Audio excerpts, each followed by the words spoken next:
जिंदगी इतने सलीके से गुजारी जाए जैसे चादर कोई कांटों से उतारी जाए। ये दुनिया की जिंदगी है, बड़ी कलील है, बड़ी मुख्तसर है। वो दायमी जिंदगी है, उसके बारे में हम जानते हैं मगर जानकर अनजान बने हुए हैं।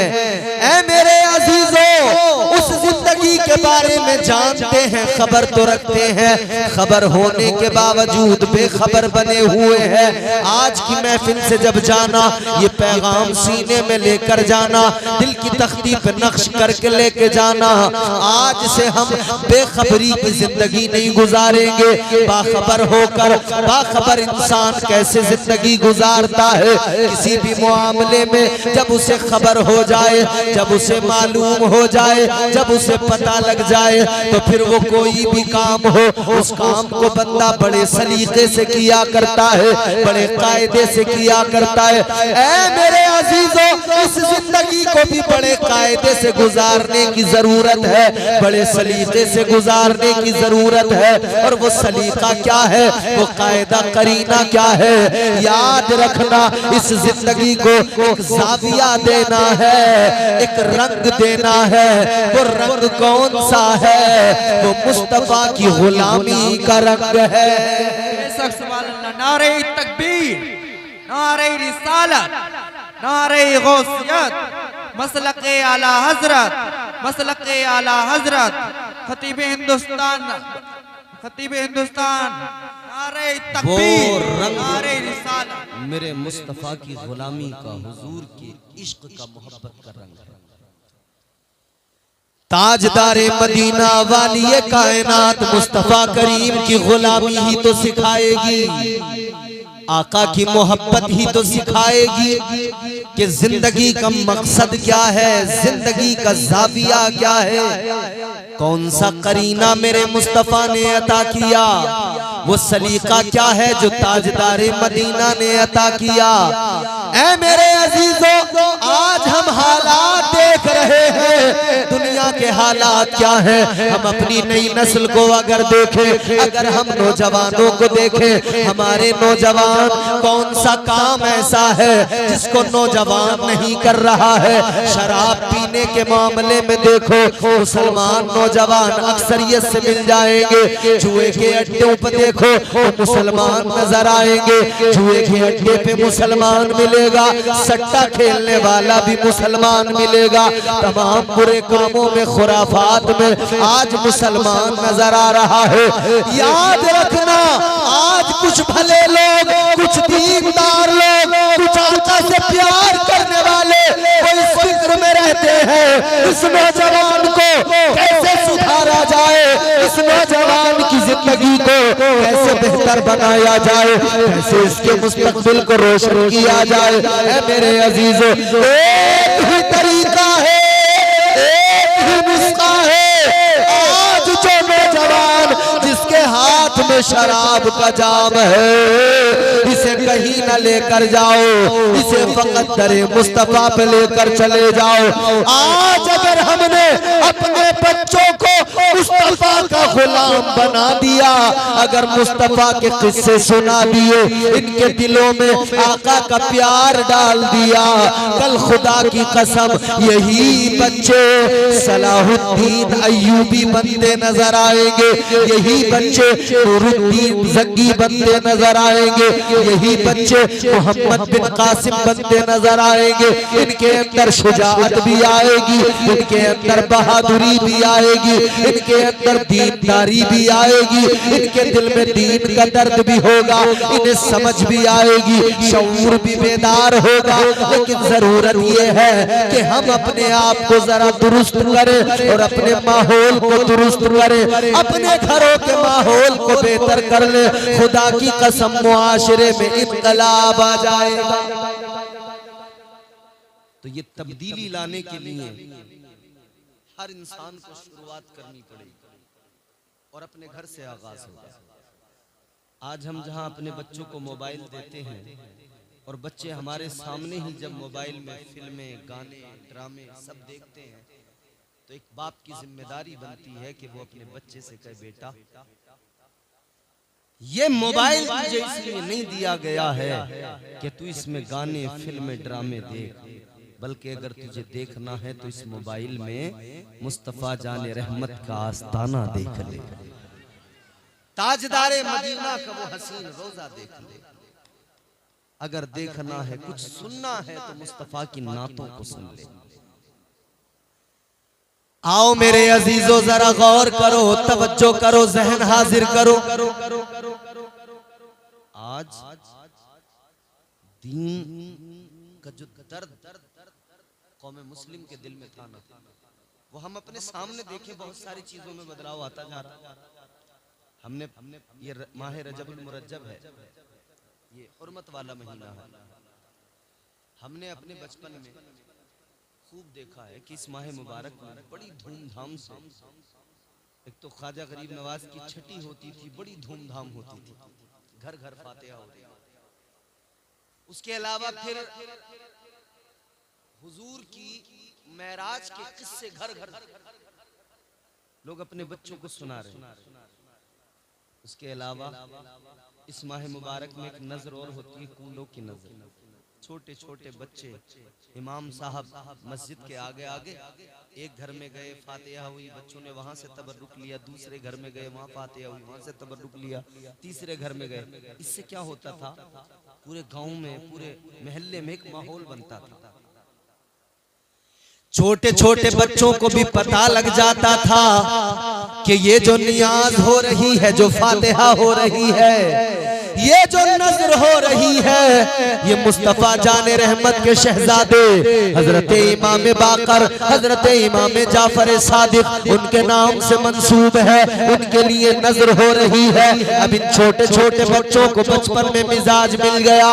अब छोटे छोटे बच्चों को जब बचपन में मिजाज मिल गया तो मुस्तफा के घराने की मोहब्बत दिल में आ गई, ताजदारे मदीना के अहले बैत का प्यार दिल में आ गया, ताजदारे मदीना के घर वालों का प्यार दिल में आ गया है। मेरे अजीजों, अब जरा गौर करो, अब मैं आपको जरा सा समझाता हूँ। माहौल इसी तरह से बनता है, इसी तरह से जिंदगियों में इनकलाब आता है। शुरुआत जब होती है, बच्चों की तरबियत जब हम किया करते हैं, ये हमारी जिम्मेदारी है, हमें देखना होगा हम बच्चों की तरबियत किस तरह से कर रहे हैं, हमारे बच्चे किस रास्ते पर चल पड़े हैं, हमारे बच्चों ने कौन सा रास्ता अपना लिया है।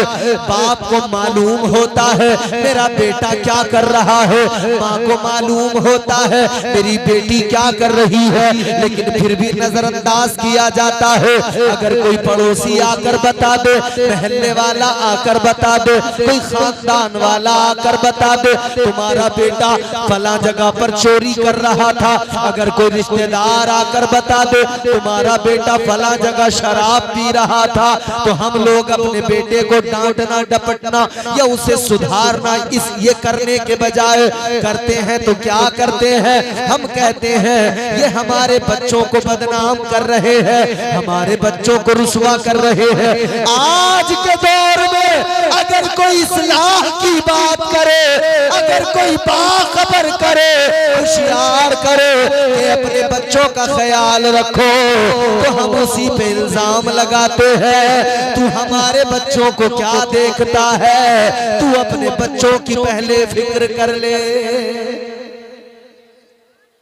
हम कह रहे हैं हमारे को बदनाम करने चला, तेरा भी तो ऐसा करता है, तेरा भी तो यूं करता है, एक दूसरे पे तंज कर रहे हैं क्योंकि हमें खराब लगता है, बुरा लगता है। तो बुरा तो हमें यह लगना चाहिए था कि अगर हमारा बेटा गलत रास्ते पे चल पड़ा है, बिगड़ रहा है, तो हम उसको सुधारने की कोशिश करें। मगर हम उसको इस तरह से हम कहते हैं कि ये तो हमारे बच्चों को जलील कर रहा है, रुस्वा बदनाम करना चाहता है। ऐ मेरे अजीजों जरा गौर करो, ताजदारे मदीना वालिए कायनात मुस्तफा करीम की तालीम क्या है। ताजदारे मदीना ने जो सबक उम्मत को पढ़ाया, उम्मत ने उस सबक को भुला दिया। वो सबक आज हमें याद नहीं रहा जो सबक मुस्तफा ने पढ़ाया था, जो सबक सिद्दीक़ अकबर ने पढ़ाया था, जो सबक हजरत उमर फारूक आजम ने पढ़ाया था, जो सबक हजरत उस्मान ज़ुन्नूरैन ने पढ़ाया था, इस उम्मत को जो सबक ताजदार विलायत शहंशाह विलायत हजरत मौला अली हैदर कर्रार ने पढ़ाया था, वो सबक हम भूल गए हैं, वो सबक हमने भुला दिया है। ऐ मेरे अजीजों, आज अगर हम उस सबक को खुद भी याद कर ले और अपने बच्चों को भी वो तालीम दे दे, खुदा की कसम मुआशरे में बदलाव आएगा, मुआशरे में इनकलाब आएगा। अल्लाहु अकबर कबीरा। आज हमारी हठ धर्मी ये है, हम जिद पर अड़ गए हैं, हर बुरे काम को करते हैं, चोरी और सीना जोरी ये मामला हो गया है। आज कोई अपने आप को बदलने को तैयार नहीं है। हाँ मेरे अजीजों, हालात बद से बदतर होते जा रहे हैं, लेकिन जरा अपने बुजुर्गों की जिंदगी पढ़ो, अपने बुजुर्गों की तारीख उठा कर देखो। हमारे बुजुर्गों ने जब तक जमीन पर रहे तब तक भी कौम को वो सबक पढ़ाया जो मुस्तफा का सबक था, और जब वो दुनिया से चले गए, दुनिया से रुखसत हो गए, तब भी उनकी वजह से लोग तौबा करते नजर आए, उनकी वजह से लोगों की जिंदगियां बदल गई, उनकी वजह से जिंदगियों में इनकलाब आ गया। अल्लाहु अकबर। मैं आपको हजरत इमाम हजरत हसन बसरी रहमतुल्लाह अलैह, हजरत हसन बसरी का एक वाकया सुनाता हूँ। मेरे अजीज, हजरत हसन बसरी रहमतुल्लाह अलैह आपका बड़ा मकाम है, बड़े पाए के बुजुर्ग गुजरे हैं। हजरत इमाम हसन बसरी रहमतुल्लाह अलैह आपकी शान, आपका मकाम और मर्तबा अल्लाहु अकबर फरमाते हैं, जब तक मैंने तौबा नहीं की थी उस वक्त तक का मेरा हाल अलग था, लेकिन तौबा करने के बाद में मेरी सारी जिंदगी बदल गई, मेरे मामलात बदल गए, मेरे हालात बदल गए। हजरत हसन बसरी फरमाते हैं, मैं बाजारों में बसरा के निकला करता था, लोगों की बड़ी मदद भी किया करता था, मैं बाजारों में घूमता था। अल्लाहु अकबर फरमाते हैं, एक दिन मैं बाजार के अंदर था। नौजवानों तुम जरा तवज्जो से सुन लेना। हजरत हसन बसरी फरमाते हैं, एक रोज मैं बाजार के अंदर गया, मैंने बाजार में मैं अपने मामूलात में मशगूल था, लोग अपने अपने मामूलात में मशगूल थे। कहते हैं अचानक मेरी नजर पड़ी,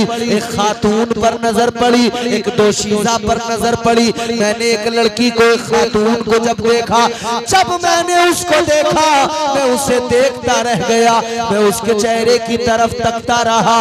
वो लड़की मेरे करीब आई, आकर कहने लगी, ए हसन बसरी क्या हुआ, मुझे क्यों देख रहा है, कौन सी ऐसी बात है जिसने तुझे माइल कर दिया मेरी तरफ, क्या वजह है जो तू मुझे देखे चले जा रहा है। अल्लाहु अकबर। हजरत हसन बसरी कहते हैं, मैंने उस औरत से कहा, ए खातून ये जो तेरी आंखें हैं ये बड़ी खूबसूरत है, तेरी आंखें बड़ी प्यारी है, तेरी आंखों के समंदर में डूब जाने को जी चाहता है, तेरी आंखें बड़ी हसीन है। ऐ मेरे अजीजों, याद रखना, आज लोग अपने मुआशरे को देखते नहीं। आज हमारे यहाँ बड़ा आम हो गया, हमारे घर की औरतें जब बुर्के पहना करती है तो बुर्के में आंखें खुली होती है, आंखों पर कोई पर्दा नहीं होता है, और इन्हीं आंखों से नैन मटक्का होता है, इन्हीं आंखों से सारा मामला शुरू होता है। वो किसी ने कहा है कि आंखों का था कसूर, छुरी दिल पे चल गई, आंखों का कसूर बड़ा होता है। लेकिन सुनो मेरे अजीजों, आज अगर कहा जाए आंखों को ढक लिया करो, पर्दा कर लिया करो, तो हमारे यहाँ औरतें कहती हैं, मौलाना आंखों का क्या ढकना, दिल का पर्दा है, आंखों का क्या। मगर याद रखना, दिल तो खुद पर्दे के अंदर है। बोलो, ये आंखें तो है। देखा किसी को, देखते ही दिल आ गया, माइल हो गए, कहने लगे हम आपको बहुत पसंद करते हैं। ऐ मेरे अजीजों, आंखों का कसूर, आंखें बड़ा जुर्म किया करती हैं, आंखें देखती हैं तभी तो इंसान का दिल माइल होता है। जब वो आंखों से देखता है तभी तो उसकी तबीयत उस तरफ राग़िब होती है। हजरत हसन बसरी ने फरमाया, तेरी आंखें बड़ी खूबसूरत हैं, तेरी आंखों में डूबने को जी चाहता है। उस खातून ने कहा, ऐ हसन बसरी, तुम्हें डर नहीं लगता? तुम्हें खौफ नहीं? का कैसा खौफ? किसका खौफ? औरत कहने लगी, ऐ हसन बसरी, दुनिया में किसी का खौफ हो ना हो, मगर उसका तो खौफ दिल में रखो जो आंखों की खयानत भी जानता है। उसका खौफ रखो जिसने ये आंखें अता की हैं, उसका खौफ रखो जो परवरदिगार है, जो खालिक कायनात है। हजरत हसन बसरी कहते हैं, जब उसने ये बात कही, बात तो उसने बहुत बड़ी कही थी, कहते हैं मैंने नजरें तो हटाई लेकिन फिर भी दिल नहीं माना, मैं दोबारा देखने लगा। कहते मैं दोबारा फिर माइल हो गया, फिर देखने। फरमाते दोबारा जब मैं देखने लगा तो वो खातून कहती है, हसन बसरी, मेरी आंखें ज्यादा पसंद आ रही हैं। कहा? कहने लगी, जरा सा रुक जाओ, ठहर जाओ, शायद तुम्हारा मकसद पूरा हो जाए।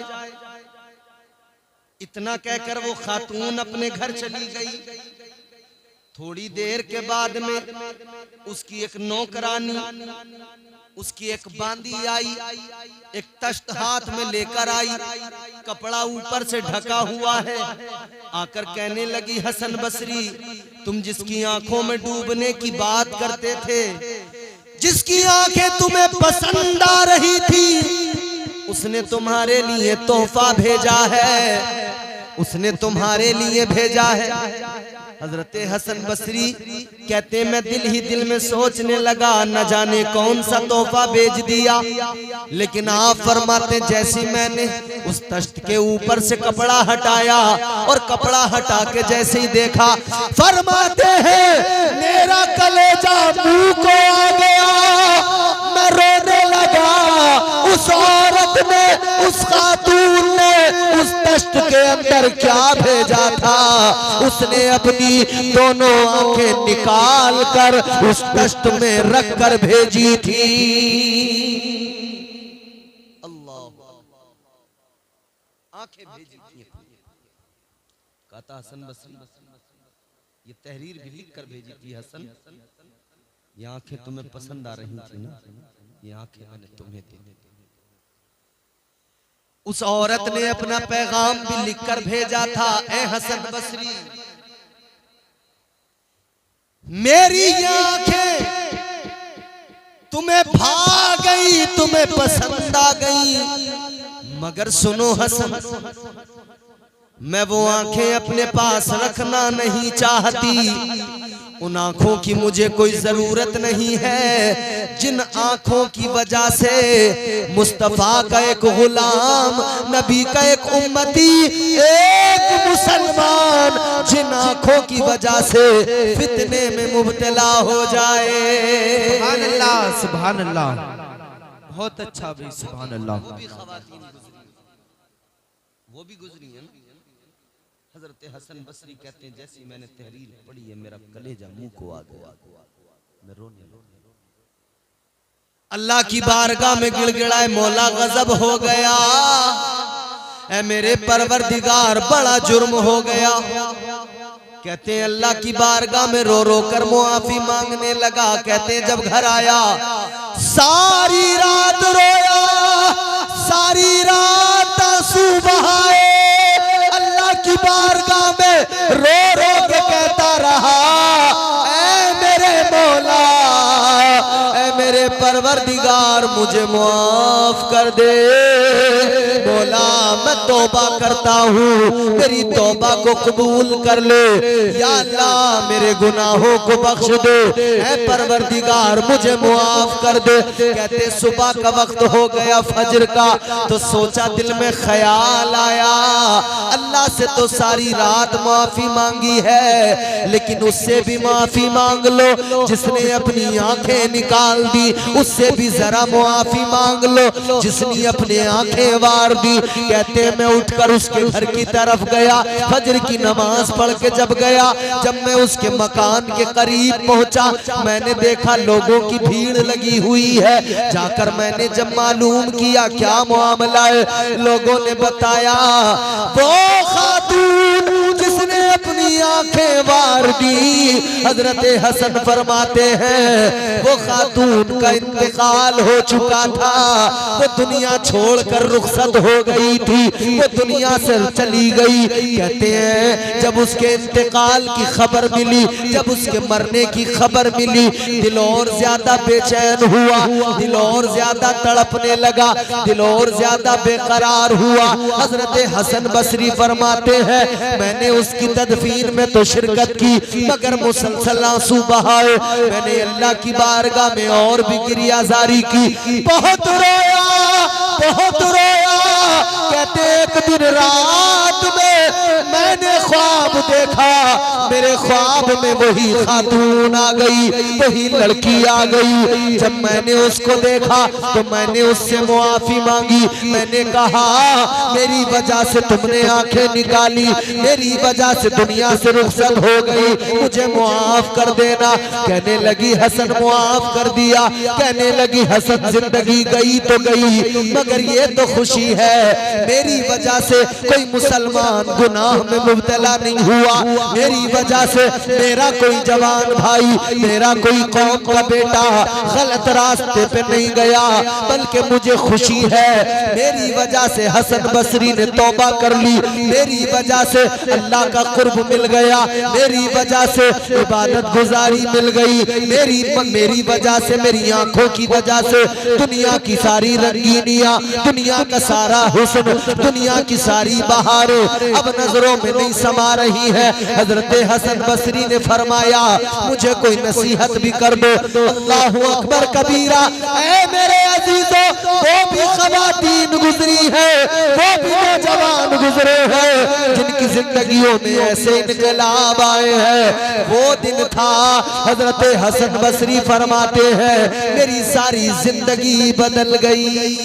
सुभान अल्लाह, सुभान अल्लाह, बहुत अच्छा, माशाअल्लाह। पूरी जिंदगी का मामला बदल गया। एक इंसिडेंट था, एक वाकया था जिसने जिंदगी बदल दी। आज के हालात ना हम बदलने को तैयार, ना कोई ऐसा रहा जो हमको बदल सके।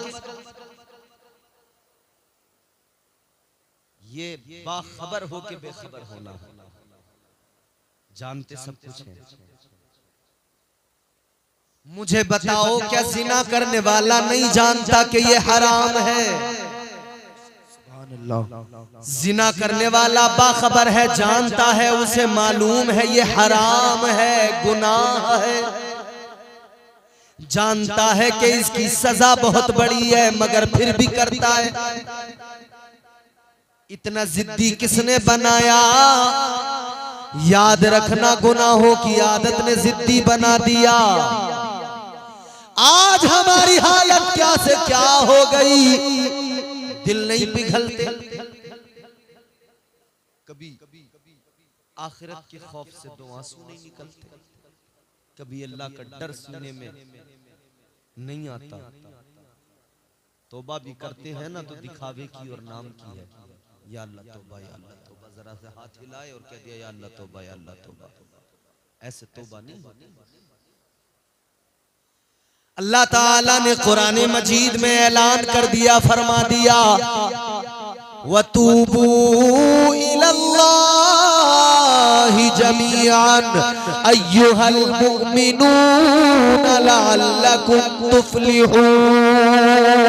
अल्लाह ताला का कुरान तो बता रहा है मेरे बंदो तौबा करो, तौबा में कामयाबी है, तौबा फलाह का रास्ता है, कामयाबी का रास्ता है। मगर नहीं है कोई तौबा करने को तैयार। तौबा भी हो रही है तो ज़बानी है, फकत ज़बान से कह दिया या अल्लाह मेरी तौबा, या अल्लाह मेरी तौबा, ज़बान से कह दिया। ऐसे तौबा नहीं होती। हमारे असलाफ सूफिया फरमाते हैं तौबा इंसान जब करता है ना तो तौबा ऐसे होती है ताजदारे विलायत मुश्किल कुशा मौला अली हैदर कर्रार। आपने फरमाया जो बंदा तौबा करे फिर गुनाह करे, फिर तौबा करे फिर गुनाह करे, फिर तौबा करे फिर गुनाह करे, फिर तौबा करे फिर गुनाह करे, फरमाया दर हकीकत वो बंदा तौबा नहीं करता बल्कि वो तो अल्लाह के साथ मजाक करता है। अल्लाहु अकबर। अल्लाहु अकबर। हालांकि मेरा रब बड़ा करीम है, परवरदिगार बड़ा करम करने वाला।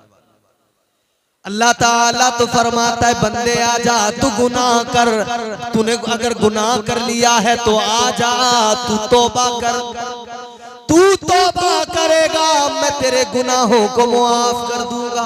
बेशक सुभान अल्लाह। फिर गुनाह हो जाए फिर आजा तू तौबा करेगा मैं मुआफ करूंगा, फिर गुनाह हो गया आजा तू तौबा करेगा, तेरी आंख में दो आंसू आएंगे, अगर दो आंसू मेरे खौफ के सबब आ गए वो दो आंसू तेरे सारे गुनाहों को धो देंगे, तेरी जिंदगी को शफाफ बना देंगे। ऐ लोगों जरा गौर करो, आज हमारी आंखों में अल्लाह के खौफ के सबब कभी आंसू नहीं आते। आंसू आते कब आते? कारोबार में नुकसान हो जाए तब आंसू आते हैं, भैंस चोरी हो जाए तब आंख में आंसू आते हैं। और अगर भैंस खरीद के लाए थे, उसने कह दिया था कि 10 किलो दूध देगी, अगर वो 5 किलो या उससे कम दे रही है तब गमगीन हो जाते हो, धोखा हो गया। याद रखना मेरे अजीजों, दुनिया के लिए बहुत रो लिए, बहुत आंसू बहा लिए, मगर इन आंसुओं का खरीदार कोई नहीं मिला, इन आंसुओं को पोंछने वाला कोई नहीं मिला, इन आंसुओं की कीमत देने वाला कोई नहीं मिला। क्यों रोते हो दुनिया के लिए, क्यों रोते हो इस जिंदगी के लिए, क्यों रोते हो दुनिया के माल के लिए, जबकि दुनिया तुम्हारे आंसुओं की कदर ही नहीं करती, कोई आंसुओं का खरीदार ही नहीं है। याद रखना अगर रोना है तो दुनिया के लिए मत रोना, अगर रोना है तो अल्लाह की मोहब्बत में आंसू बहाना, अल्लाह के खौफ से दो आंसू बहाना। इधर दुनिया के लिए रोगे कोई भी खरीदार इन आंसुओं का नहीं आएगा, मगर अल्लाह के खौफ से जो आंसू निकल आए उनकी कीमत बड़ी है। ताजदारे मदीना ने फरमाया, वालिए कायनात ने फरमाया, मेरे मुस्तफा करीम ने फरमाया, जब बंदा अल्लाह के खौफ की वजह से रोता है और दो आंसू उसकी आंख से निकलते हैं, आका फरमाते हैं इन आंसुओं की कीमत ये है, कल बरोज़े क़यामत मैदान महशर में ये आंसू अल्लाह के गुस्से की आग को ठंडा कर देंगे। सुभान अल्लाह, सुभान अल्लाह, माशाअल्लाह। तो जो आंसू सुभान अल्लाह के सबब निकलते हैं उनकी कीमत है, वो आंसू कल मैदान महशर में अल्लाह के गुस्से की आग को ठंडा कर देंगे। अल्लाह के खौफ के सबब कभी रोया करो, आंसुओं से चेहरा धोया करो, ये आंसू तुम्हारे मेरे चेहरे को चमकदार बनाएंगे। मगर नहीं, दुनिया के लिए हम मुसलसल रो रहे हैं, बराबर रो रहे हैं। आदमी रो रहा है मेरा काम अच्छा चल जाए, पैसा बहुत आ जाए, मालदार बन जाऊं। बात समझ में आ रही है? ये वाली बातें जल्दी समझ में आती हैं, बातें तो वो दूसरी वाली समझ में आती हैं जिसमें हंसी मजाक हो, जहां आपको टिट्टा लगाने का मौका मिले, जहां मजा आए थोड़ा सा, है नहीं? अब रात के 12:30 बज गए हैं, 1 बज गया, अब तो 12:30 बजे मैंने तकरीर शुरू की है, 1 बज गया। अब 1 बजे मैं आपको यहाँ पर कोई कॉमेडी सुनाने तो आया नहीं हूँ, मैं तुम्हें मुस्तफा का पैगाम सुनाने आया हूँ। बेशक सुभान अल्लाह। एक आदमी की भी जिंदगी बदल जाए, खुदा की कसम जलसा सजाना कामयाब हो जाएगा। बरगे हिना पे लिखता हूँ मैं दर्द दिल की बात, शायद के रफ्ता रफ्ता लगे दिल रुबा के हाथ। अंदाज़े बयां गर्चे बहुत शौक नहीं है, शायद के तेरे दिल में उतर जाए मेरी बात। आंसू अल्लाह के खौफ से अगर निकले तो इधर भी वो आंसू बंदे को सुरखरू करता है और उधर भी वो आंसू बंदे को सुरखरू करता है।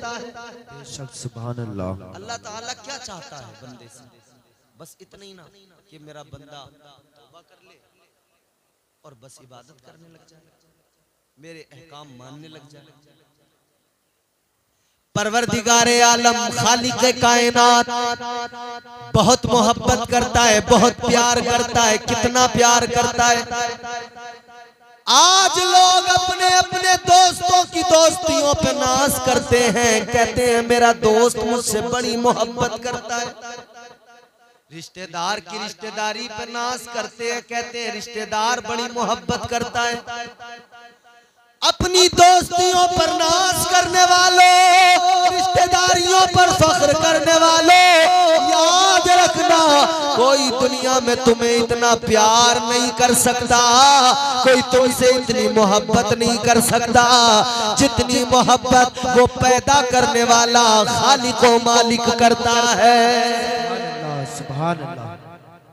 कितनी मोहब्बत करता है वो खुदा, कितना प्यार करता है। चलो मैं आपको बताए देता हूं। जब अल्लाह ताला ने शैतान को मरदूद बना के निकाला ना, अल्लाह ताला ने फरमाया दफा हो जा, निकाल दिया।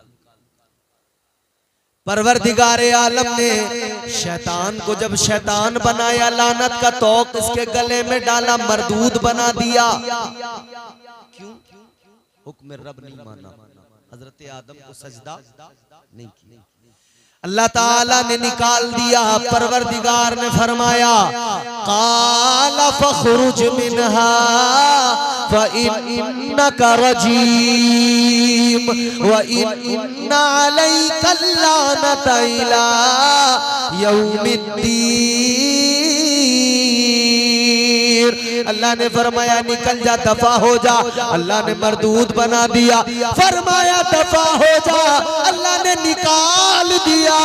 लेकिन मेरे अजीजों, ये जाते जाते कहने लगा या अल्लाह आदम की वजह से निकला हूँ, आदमी से दुश्मनी रखूंगा, आदम की वजह से निकला हूँ, इंसान को कभी नहीं छोड़ूंगा। या अल्लाह ज्यादा दूर नहीं जाऊंगा। अल्लाह ने फरमाया कहाँ जाएगा? कहने लगा लअक़उदन्न लहुम सिरातकल मुस्तक़ीम। कहने लगा या अल्लाह जा तो रहा हूँ, ज्यादा दूर नहीं जाऊंगा। कहाँ जाएगा? कहने लगा सिराते मुस्तकीम पर बैठ जाऊंगा, वो रास्ता जो तेरी तरफ आता है उस रास्ते पे बैठ जाऊंगा। तेरे बंदे जब तेरा कुर्ब हासिल करेंगे, जब उस राह के मुसाफिर बनेंगे, कहता या अल्लाह मैं उनको बहकाऊंगा, उनसे गुनाह करवाऊंगा। अब अल्लाह का प्यार देखो। परवरदिगार ने फरमाया ए मरदूद, तू समझता है तू मेरे बंदों से दुश्मनी रखेगा तो कोई उनका पुरसाने हाल नहीं होगा। अल्लाह ने फरमाया अगर तू अदावत करता है, अगर तू नफरत रखता है तो सुन ले, मैं अपने बंदों से प्यार बहुत करता हूँ। सुभान अल्लाह, सुभान अल्लाह। नारे तकबीर, नारे रिसालत, मसलके आला हजरत, इश्क मोहब्बत, इश्क मोहब्बत, अजमते वालिदैन, नारे तकबीर, नारे रिसालत। बहुत अच्छा भाई, सुभान अल्लाह। फरमाया तू अपनी अदावत देख और फिर मेरा प्यार देखना। अब जरा तवज्जो से जुमले सुन लो। अल्लाह ने फरमाया क्या करेगा, कैसे बहकाएगा? कहने लगा या अल्लाह तेरे बंदों को सामने से बहकाऊंगा, सामने से वार करूंगा, सामने से हमला करूंगा, सामने से बहकाऊंगा। कहता या अल्लाह पीछे से भी नहीं छोड़ूंगा, पीछे से भी बहकाऊंगा, आगे से भी बहकाऊंगा, पीछे से भी बहकाऊंगा। कहने लगा या अल्लाह दाईं जानिब से, सीधी तरफ से, इधर से भी नहीं छोड़ूंगा मौला, इस तरफ से भी बहकाऊंगा। कहता है बाईं तरफ से भी बहकाऊंगा। कहने लगा या अल्लाह चारों तरफ से बहकाऊंगा, चारों तरफ से मैं इन्हें गुनाहों की लत लगाऊंगा, गुनाहों में मुलव्विस करूंगा। बेशक, सुभान अल्लाह। क्या कहा? चारों तरफ से। कहने लगा या अल्लाह चारों तरफ से बहकाऊंगा, आगे पीछे दाएं बाएं चारों साइड। अब अल्लाह का प्यार देखो। परवरदिगारे आलम ने फरमाया ए मरदूद तूने चार साइडें चुनी, चार समतों का इंतखाब किया, आगे पीछे दाएं बाएं चारों तरफ से तू बहकाएगा। चार साइडों का तूने इंतखाब किया, चार समतों को तूने चुन लिया, मगर दो साइडों को तूने छोड़ दिया। एक ऊपर वाली समत को छोड़ दिया, एक नीचे वाली समत को छोड़ दिया।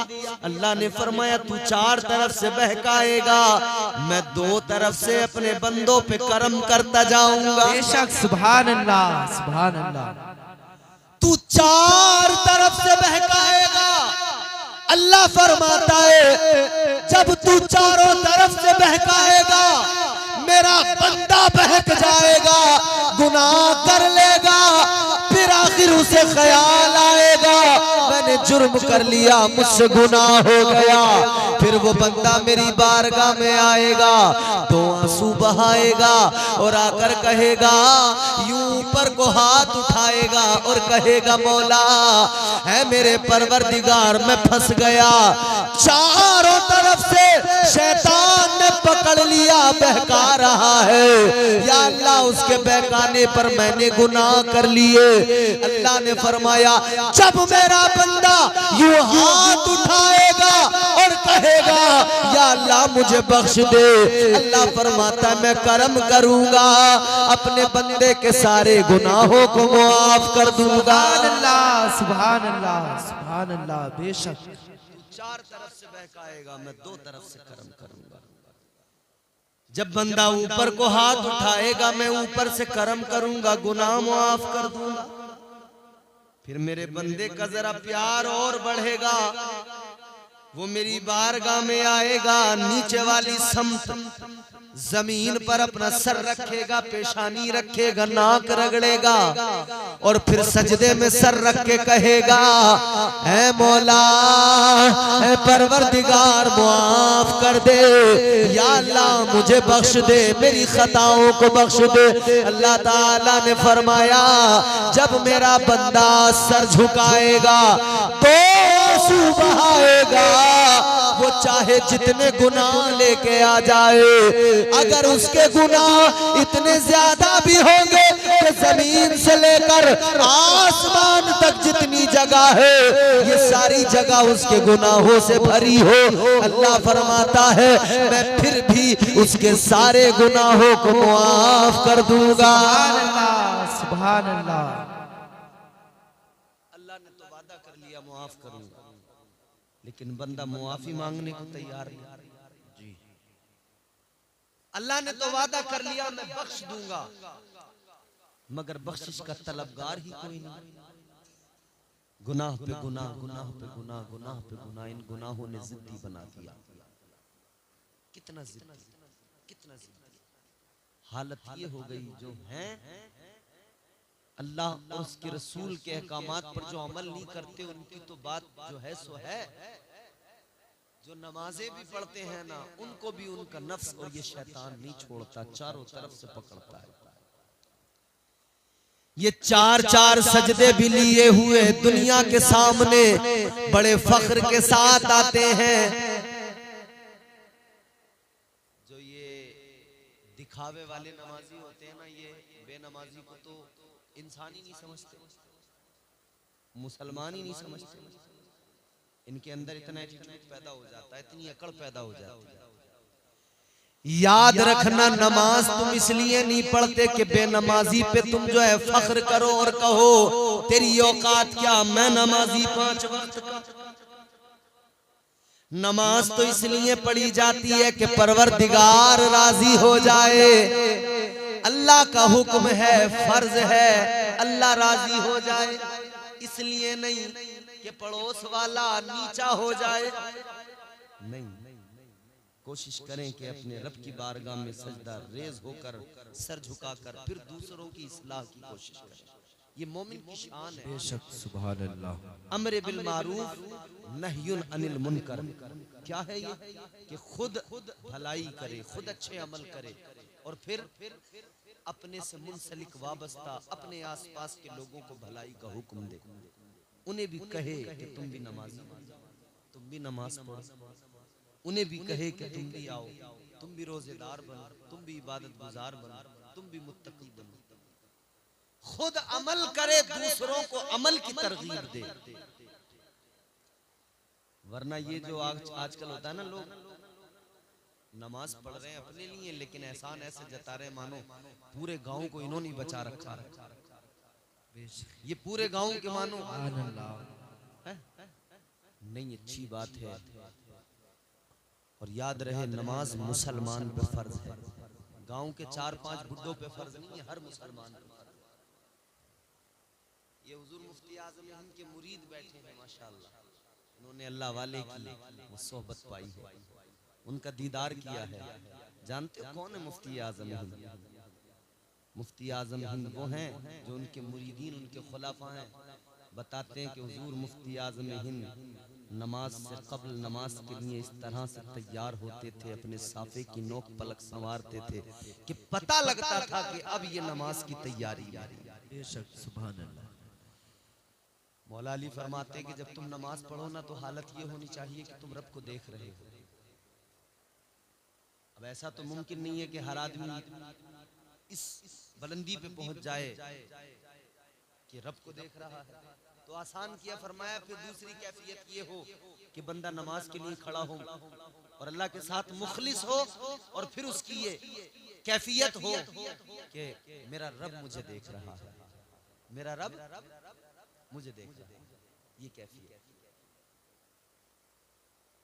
अल्लाह वालों की इबादतों में कैफियत थी, मेरा रब मुझे देख रहा है। बेशक सुभान अल्लाह। अच्छा, यहाँ पर कोई मेहमान आए, पता लग जाए मेहमान आने वाले, तो क्या होता है? तैयारी करते हैं ना, घर को साफ सुथरा करेंगे, सफाई होगी। सफाई करने के बाद में फिर क्या होगा कि सब लोग घर वाले जो है अच्छे कपड़े पहनेंगे, मेहमान के सामने बात खराब ना हो। या किसी के घर जाना हो रिश्तेदारी में, और हाल ये है अगर समधी के यहाँ जाना हो ना तो धोती बिल्कुल नहीं निकलती है, कड़क। मगर अजीब मामला है, समधी के पास जाना है, समधी आने में जाना है तो कपड़े बिल्कुल नए चमकदार, लेकिन वही आदमी जो रिश्तेदारी में जाए तो अच्छे कपड़े पहन के जाए, वो जब रब की बारगाह में जाता है तो गंदे कपड़े पहन के चला जाता है। भाई दुनिया में अपने रिश्तेदार के यहाँ जाओ तो अच्छे कपड़े, हमारे यहाँ खवातीन का हाल ये है कि तुम इन्हें ना जितने मर्जी उतने कपड़े बना दो, मगर फिर भी इनका रोना यही है हमारे पास कपड़े ही नहीं है, कपड़े नहीं है। किसी की शादी आ जाए तो शोहर की खैर नहीं, मंडे के दिन वाला अलग जोड़ा होगा, हल्दी वाला अलग जोड़ा होगा, बारात के दिन वाला अलग जोड़ा होगा, वलीमे वाला अलग जोड़ा होगा। ये तो नॉर्मल औरतों का हाल है, और जो जरा इनसे ऊपर के क्लास की है ना स्टैंडर्ड, उनका जरा और ऊपर का है, वीआईपी श्रेणी में जो अपने आप को समझती हैं, उनकी हालत यह है एक सूट पहना तो फकत वो 3 घंटे 2 घंटे रहेगा, फिर 3 घंटे 2 घंटे के बाद में दूसरा कपड़ा पहनेंगी, दूसरा सूट पहनेंगी। जो औरत अपने घर के अंदर बिल्कुल लीचड़ी सनीचरी रहती हो, बस कोई शादी आ जाए पूछो मत, उसका तो नक्शा हुलिया बदल जाता है। कई बार तो चेहरे पहचानने में नहीं आता, ये वही है। लोग अपनी बीवियों को नहीं पहचान पाते शादी के मौकों पर, कहते हैं हमारी वाली तो बड़ी लीचड़ी थी, ये तो बड़ी साफ सुथरी नजर आ रही है। मगर क्या पता कि इसने बड़ा थोप रखा है, पूरा पेंट कर रखा है अपने मुंह। अजीब हाल है। अल्लाह ताला ने हुक्म दिया, आका की शरीयत कहती है, मुस्तफा ने फरमाया है औरतों अपने शोहरों को राजी रखो। कैसे? उनके सामने उम्दा लिबास पहना करो ताकि वो खुश रहे, तुम्हारी तरफ राग़िब व माइल रहे। मगर शोहर के सामने जो कपड़े पहनेगी फटे पुराने, घर में आदमी दिन भर बाहर है अपने कारोबार में, शाम को आया ना, आके देखा तो इसका हाल खराब, बाल बिखरे पड़े हैं, समझे मुंह पे पानी नहीं पड़ा पूरे दिन से, और कभी किचन में भाग रही है, कभी कपड़े मशीन में डालने भाग रही है, इसके कपड़ों पे धब्बे लग रहे हैं बड़े बड़े, पसीना आ रहा है इसे। आदमी ने देखा इतनी सनीचरी, इतनी गंदी। थोड़ा बहुत अगर तबीयत भी थी ना कि दो चार बातें कर लूंगा अच्छा लगेगा, उसने कहा चल अपना काम कर, दूर रह, बात करने को तैयार नहीं। अजीब तमाशा है, घर में शोहर जिसको राजी करने का हुक्म दिया कुरान सुन्नत हुजूर ने, वो राजी नहीं है, मोहल्ला पूरा राजी। घर में औरत की आदमी से नहीं बनती, मगर मोहल्ले में सबसे बनती। पड़ोस वालों से कोई झगड़ा नहीं होता, मोहल्ले वालों से कोई झगड़ा नहीं होता।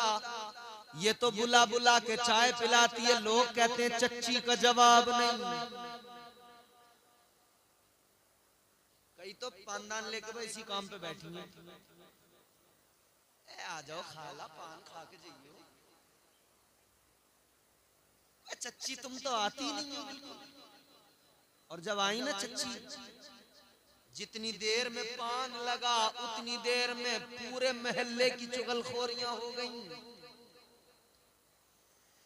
अल्लाह ताला के प्यारे रसूल ने हुक्म दिया शोहर को राजी करो, इनसे बस शोहर राजी नहीं बाकी सारा मोहल्ला राजी। वजह क्या है?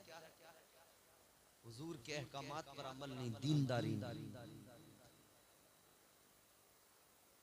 कपड़े पूछो मत, कपड़ों पे कपड़े ढेर लगे हुए हैं, मगर किसी की शादी आ जाए तो फिर कहते हैं कपड़े ही नहीं है। और आजकल तो हालात ये हो गए, मार्केट में इतना मर्द नहीं मिलेगा जितनी औरत मिलेगी, और आदमी भी ऐसे जान छुड़ा कर भाग रहा है, बोले मैं तो काम पे जा रहा हूँ, तू चली जाइए मार्केट दिलवा लिए, बच्चों को भी कपड़े तू भी ले लेना। इन्होंने पहना बुर्का, टखा टख टखा टख निकल पड़ी। सारी मार्केट में अकेली, इस दुकान से उस दुकान पे, उस दुकान से उस दुकान पर झूठ इतना बोल रही है मार्केट में, जिसकी दुकान पे पहली बार गई उससे भी कह रही है भाई साहब हम तो तुम्हारे पास से लें कपड़े 5 साल से, पहली बार दुकान पे गई है, कह रही हम तो कपड़े ही आपसे लेते हैं हमेशा, सही लगा लो पैसे, और हमारे तो नंदे भी तुम्हारे पास। हमारे देवरानी पूछ रही उनके यहाँ बिया है, हमने कह दिया सारे कपड़े उनसे लियो तुम जाकर। इतना झूठ।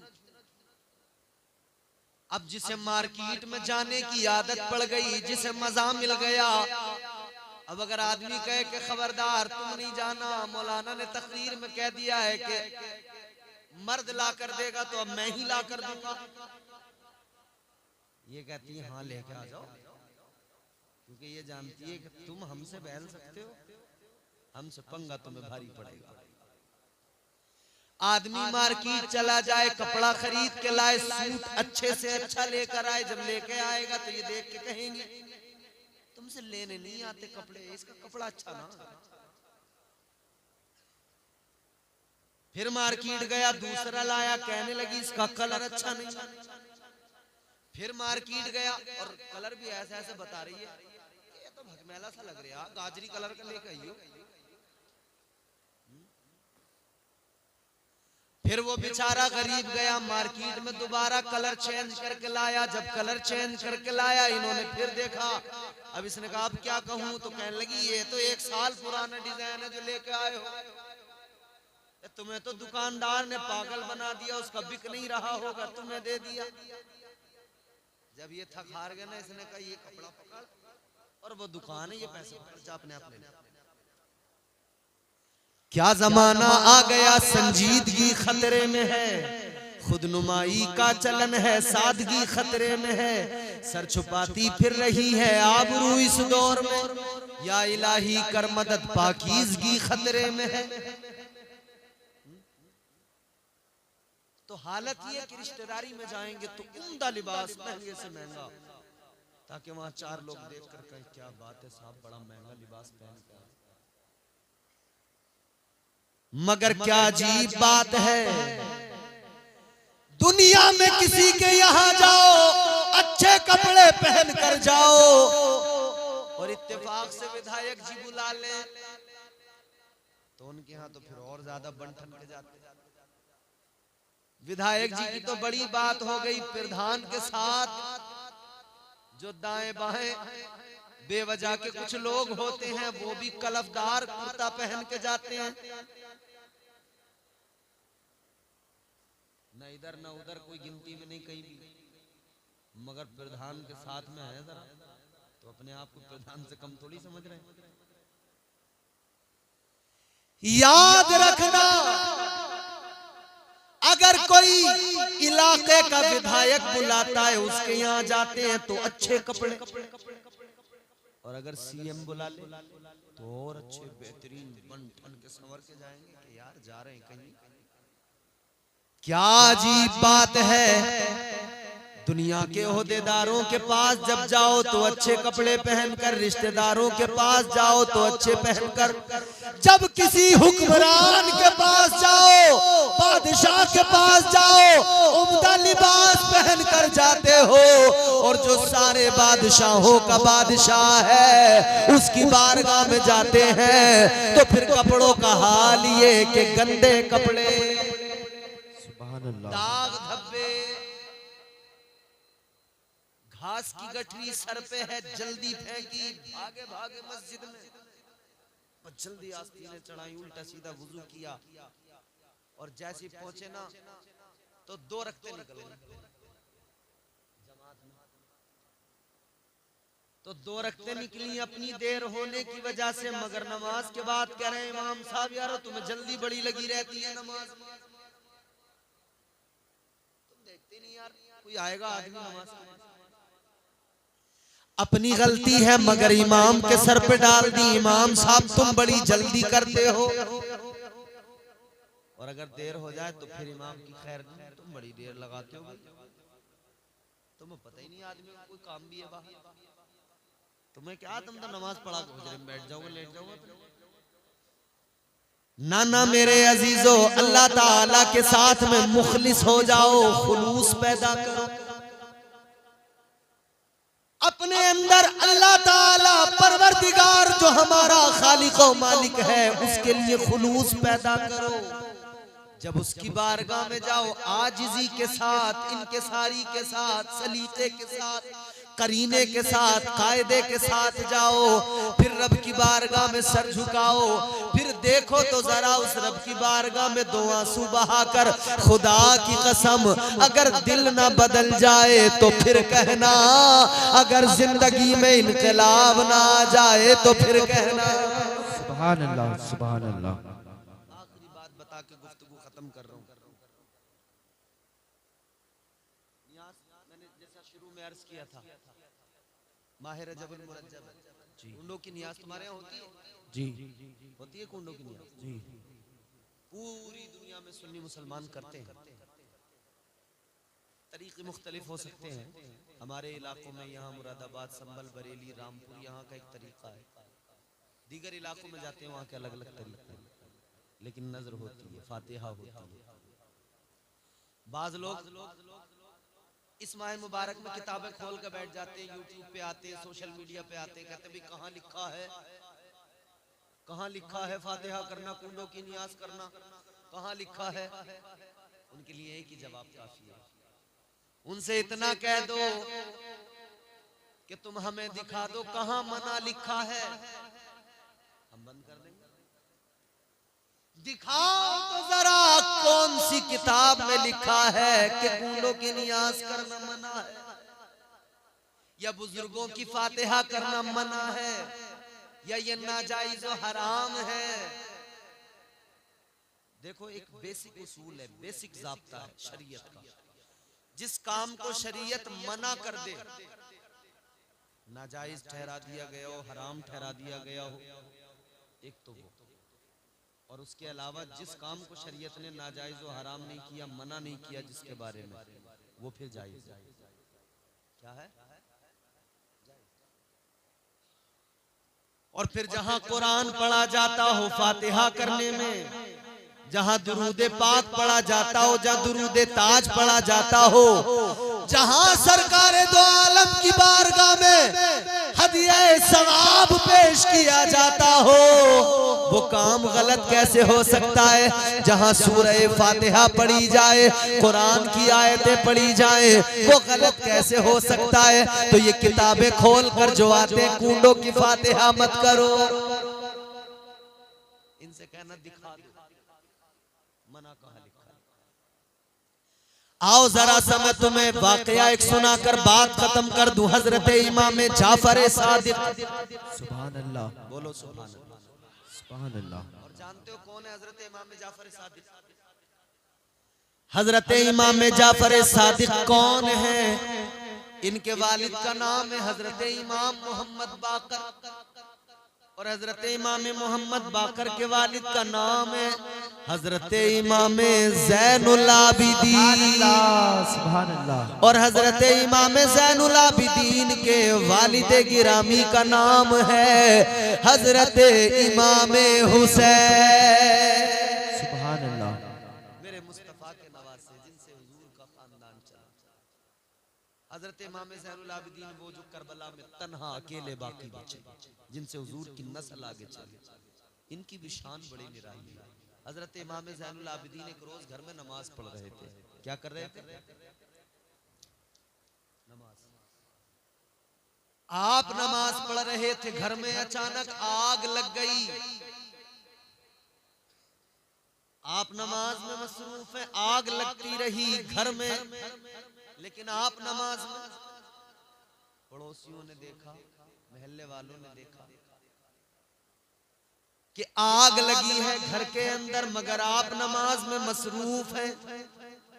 तो पड़ोसी आए, महल्लेदार आए, उन्होंने आकर आग को बुझा दिया। जुमले जरा तवज्जो से सुनना। पड़ोसियों ने आकर आग को बुझा दिया।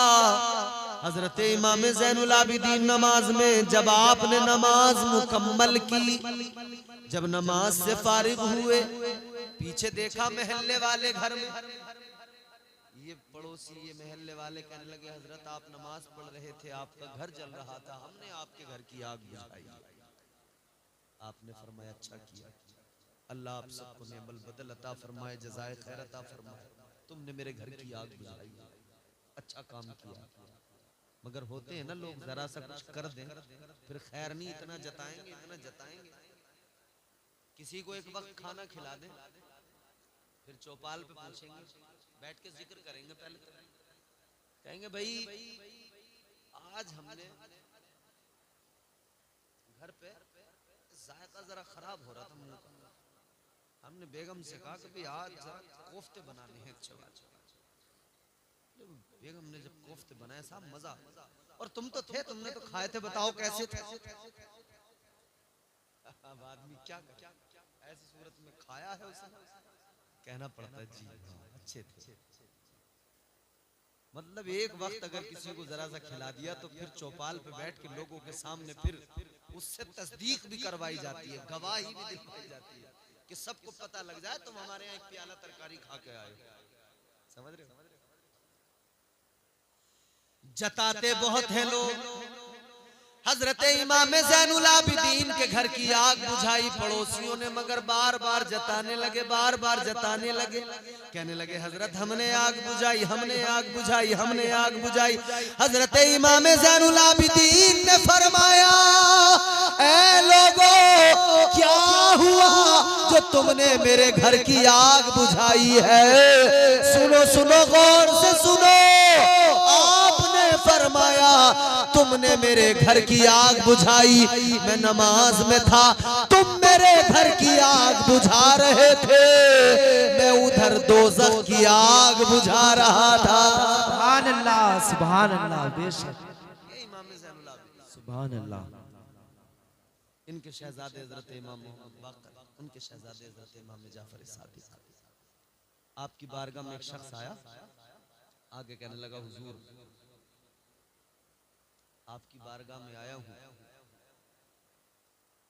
और वक्त मेरे पास में बड़ा कम है, मैं आपकी बारगाह में इसलिए आया हूं कि आपकी बारगाह में आकर मुझे अल्लाह का कुर्ब मिल जाए, आप मुझे विलायत अता कर दीजिए, वली बना दीजिए। मगर कहता वक्त बड़ा कम है मेरे पास, कहता मेरे पीछे काम बहुत है, तो मुझे वक्त कम है, जरा आप मुझे जल्दी ये काम कर दें मेरा। आजकल भी हर आदमी को जल्दी बहुत है ना, हर आदमी सोचता है मौलाना जल्दी तकलीफ खत्म कर दें, हो गया बस जलसा। अरे यार शायर साहब ने बहुत लंबी नात पढ़ दी, जल्दी खत्म कर दें, बहुत जल्दी इतनी है, जल्दी इतनी है, हर काम में जल्दी, हर काम में जल्दी, हर काम में जल्दी, जल्दी जल्दी जल्दी, दुनिया जल्दी जल्दी जल्दी, हर काम। आने वाला आया कर कहने लगा हजरत जल्दी में हूँ, काम बड़े हैं मेरे पीछे, मगर वली बनने आया हूँ, मुझे आप वली बना दीजिए। हजरत इमाम जाफर सादिक ने फरमाया, ऐ इंसान, विलायत इतनी सस्ती नहीं हुई है कि कोई भी आए और आकर लम्हों में विलायत लेके चला जाए। विलायत का मेयार इतना तो नीचे नहीं आया। सुभान अल्लाह। फरमाया अल्लाह का कुर्ब यूं ही नहीं मिल जाता, बड़े मुजाहिदे करने पड़ते हैं, बड़ी रियाजतें करनी पड़ती हैं, बड़ी बंदगी करनी पड़ती है। मगर सुनो बड़ी लतीफ बात है, मैंने कहा ना अल्लाह प्यार भी बहुत करता है बंदों से। जी बेशक। कोई आए तो सही, आए तो सही, रब की रहमतें पुकार रही हैं, आजा आ जाओ गुनाहगार आजा। ये कहने लगा हजरत जल्दी में हूं, आपने फरमाया विलायत इतनी सस्ती नहीं है, इतनी आसानी से नहीं मिलती। कहा नहीं हुजूर विलायत लेने आया हूं, जल्दी कीजिए, वली बना दीजिए। दो तीन बार, तीन चार बार जब इसने बार बार कहा, आपने फरमाया खादिमों को किसको उठाओ, तालाब था सामने, हौज पानी का, में से उठाओ और पानी में डालो। खादिमों ने उठाया, पानी में डाल दिया, तालाब में फेंक दिया। अब जब इसे तालाब में फेंका ना, तो ये कहने लगा हुजूर मुझे तालाब में क्यों डाल दिया, मुझे तो तैरना नहीं आता, मैं तो डूब के मर जाऊंगा। तो खादिम जितने खड़े थे उन्हें ख्याल आया भाई ये तो गलत हो गया इसके साथ, इसे तैरने नहीं आता, ये तो डूब जाएगा। ये कहने लगा मुझे बचाओ, मैं मर जाऊंगा, डूब जाऊंगा। तो खादिम आगे बढ़ने लगे निकालने के लिए, बचाने के लिए। हजरत इमाम जाफर सादिक ने फरमाया रुक जाओ, खबरदार कोई नहीं जाएगा, कोई इसको नहीं बचाएगा। खादिम भी देख के हैरान है, भाई अजीब बात है, एक आदमी मर रहा है, जिनके दरवाजों पे आकर, जिनके दर पे आकर, जिनके सदके से जिंदगियों की खैरात मिलती है, आज वो कह रहे हैं मरने तो मत निकालो। ताजदारे मदीना वालिए कायनात मुस्तफा जाने रहमत के गुलामों, जरा दिल लगा के सुनो। हजरत इमाम जाफर सादिक ने फरमाया मत निकालो, खबरदार कोई आगे नहीं बढ़ेगा, डूबने दो। अब आदमी जब पानी में डूब रहा हो तो वो बड़े हाथ पैर मारता है पहले कि किसी सूरत से बच जाऊं। इसने भी बहुत हाथ पैर फेंके, बहुत हाथ पैर चलाए कि बच जाऊं, मगर तैरना नहीं आता था। लोगों को पुकारता रहा, कहता रहा अरे खुदा के लिए बचा लो वरना मर जाऊंगा। मगर हजरत इमाम जाफर सादिक ने जब मना कर दिया, इनकार कर दिया, का कोई नहीं बढ़ेगा तो किसकी मजाल, कौन आगे जाता, कौन उसे बचाता, कोई नहीं गया। मगर देख सब रहे हैं। अब ये आदमी डूबने लगा धीरे धीरे, मगर वो जैसे चिराग को आप बुझाओ ना तो बुझते बुझते एक दो बार वो भड़बड़ाता है। आदमी पानी में डूब रहा हो तो एक दो बार तो वो कोशिश करता ही है कि किसी तरह से बच जाए। जब डूबने लगा तो इसने जोर लगाया और तेज हाथ पैर चलाए। पानी के अंदर जा रहा था, मगर इसने कहा जब जान पे बनाती है तो आदमी हर मुमकिन कोशिश करता है। जब जान पे बनाती है तो हर मुमकिन कोशिश, इसने भी कोशिश की, हाथ पैर चलाए, सोचा निकल जाऊं किसी तरह से। फिर एक बार ऊपर आया, फिर गिड़गिड़ाया, फिर कहने लगा बचा लो खुदा के लिए, बचा लो वरना मर जाऊंगा। रोया मगर कोई आगे नहीं गया, किसी ने इसको नहीं निकाला, किसी ने नहीं बचाया। ये फिर पानी में डूबने लगा। एक मर्तबा इसने फिर जोर लगाया, फिर जोर लगाया, हाथ पैर चलाए, और ये इसने फिर हाथ पैर चलाए, फिर ऊपर आया। डूबने वाला था मगर फिर ऊपर आया, फिर पुकारा। 3 मर्तबा लोगों को पुकारा मगर कोई मदद को नहीं आया। अब फिर डूबने लगा, पानी के अंदर गया। अब तो देखने वालों ने सोचा मर जाएगा। अब तो खादिम जो देख रहे थे, जो और लोग देख रहे थे, समझ गए अब नहीं बचेगा, अब तो हर हाल में मर जाएगा। अब कैसे बच पाएगा? 2-3 बार कोशिशें कर चुका है, अब तो यकीनन डूब ही जाएगा। अभी ये पानी के अंदर था, ये सोच ही रहे थे सब कि अब मरा, अब मरा, अब मरा, अब लाश ऊपर आई, अब लाश ऊपर आई। मगर सबने नजारा देखा, हैरान हो गए।